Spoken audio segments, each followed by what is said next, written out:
So, sir, why don't you state your name for the camera? Clarence Norris, Jr. And so you are the son of Clarence Norris, Sr.? That's correct. So how does this day feel for you? Can you explain what you're feeling right now?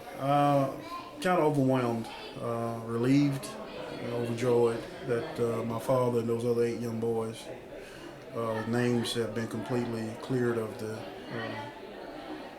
allegations that were put against them so long ago, even though none of them are still alive. Me being the son of one of them, I feel like their legacy will live on through me. So for them to be exonerated today is a day for justice and for the state of Alabama to right something they wronged so long ago. It is kind of like bittersweet, the fact that these men are no longer around. It is.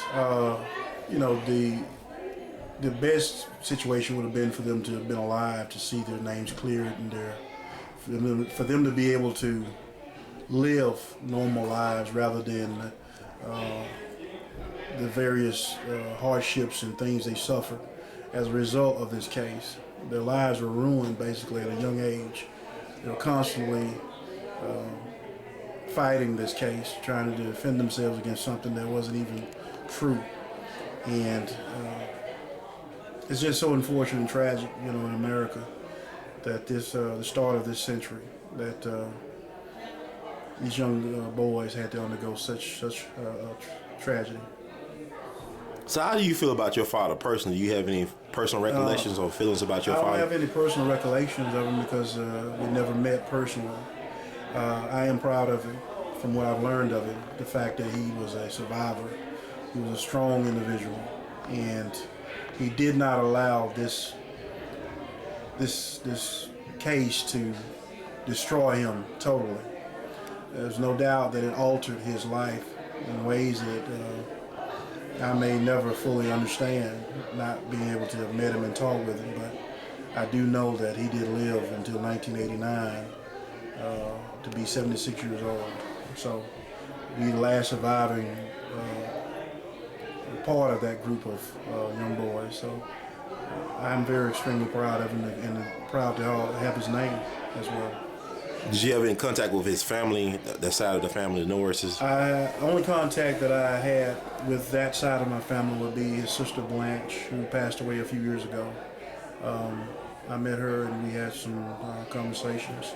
And then there was another cousin I met at one point, and we've lost communication. But as far as he has 2 daughters, Deborah and Adele, by his wife, who was named Melba. She's passed away. Mm-hmm. I've never met them, and we've never had any conversations. And as far as I know, they may not even know I exist at this point. How did that make you feel? I mean, all this. Growing up, I often wondered about him and his life and what he was like, and what it would be like to live with my real father versus under a stepfather situation that I came up under. And I guess, it was just a point that as a child, you really, especially if you don't really understand, you kind of question why your father never shows up and never comes to get you. And it's like a part of you is really missing.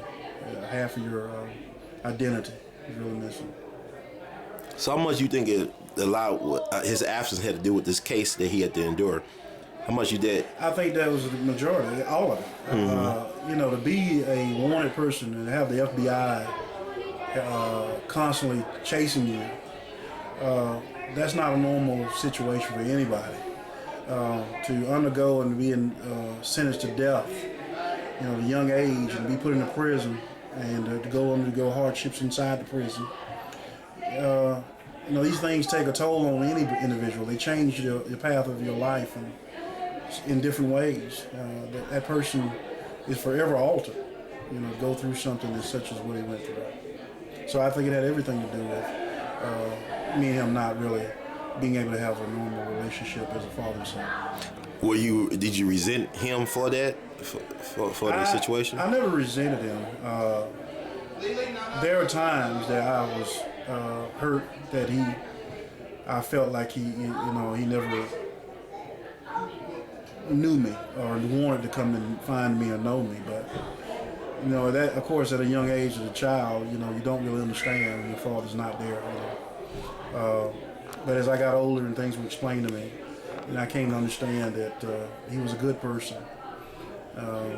He wasn't a perfect individual, but to undergo what he had went through, I have no resentment for things that he did and for us not ever being able to really connect as a father and son.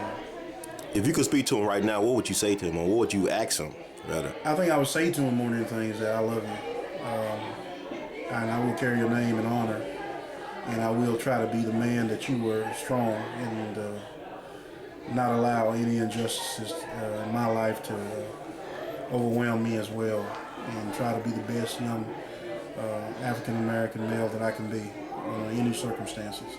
Do you have any kids? I have no kids at the present time. Okay, so what would you tell your kids about your grandfather? I would tell them that grandfather was a pioneer of this civil rights movement, that things that he underwent served a greater purpose for all of African Americans in the United States of America. Some of the precedents were set forth with him, and his case really enabled African Americans to this day to have fair trials and to be able to get some sense of justice in this American justice system.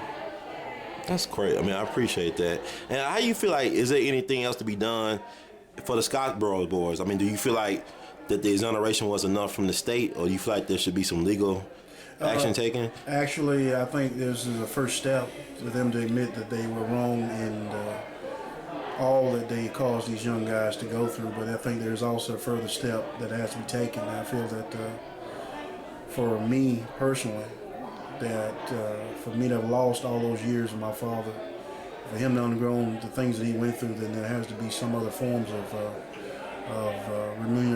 remuneration or reparation, whatever, as you may say it, for the injustices that he suffered. This is a horrific thing for a young 19-year-old young boy to be accused of death and mobs, to be at your outside your jail wanting to lynch you, and to go through years of imprisonment over something you never did, to be wanted and hunted like an animal almost by the FBI. So these are things that I think the state has to address further, even though this is a great step for the exoneration of him and these other 8 young men. Do you have anything else you'd like to say? I just would like to say to anyone that this case has been largely overlooked in our African American culture. This was the first civil rights movement precedent set forth. Before Rosa Parks sat down on the bus, these young guys sat in a prison cell, and they underwent some things that were horrific. And